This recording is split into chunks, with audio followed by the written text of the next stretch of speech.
Guys, today I visited Nairobi City CBD, and I don't go to the CBD most of the times, but once in a while I make it my business to walk around and see what has changed and what has remained the same.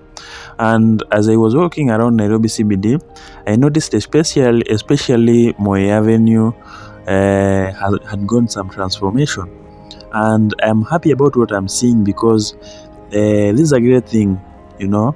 They have made Nairobi more beautiful, more walkable, more clean, and more organized. And this is nice. You can see people are just sitting and chilling around, and it's really nice and beautiful. And even security-wise now, it's even safer, you know. So I'm really happy for this project in Moi Avenue. I wish they can do this for the whole of Nairobi. Tom Mboya should be next. That street is the most chaotic street in Nairobi right now, Tom Mboya Street. Very chaotic, especially during rush hour. Very chaotic. So they should do this for Tom Mboya Street and River Road and downtown Nairobi, Gikomba, Mudhurwa. All the places of Nairobi should look like this. People should have a place to walk that is clean, organized, and doesn't have motorists trying to hit you here and there. You know, it's very peaceful to walk right here, right now. And the more we make Nairobi beautiful, the more we will get more tourists even wanting to visit the CBD. You know, you don't get to see so many tourists visiting the CBD of Nairobi because it's chaotic, it's not safe most of the times, you know.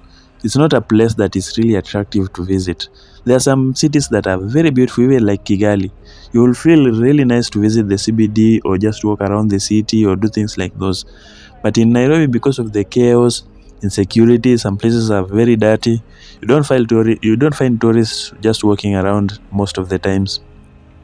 But at least it's a step in the right direction. I hope the county government will put aside some funds for the maintenance of these things, and I hope they will actually be maintained. Most of the time I realize the funds are set aside for maintenance, but due to corruption, they never make their way to this project so that they can be maintained. And like I always say, Africa, we are good at building things sometimes, but we don't maintain them. Otherwise, guys, I have a lot of land for sale around Nairobi, Kajiado County, Malindi, Nairobi, everywhere. I have a lot of land properties for sale and also houses and properties. So if you need those in Nairobi, just contact me. I know so much about real estate, land properties, and everything related to real estate investment in Nairobi. So I'll advise you and I'll help you also buy the best one. Thank you.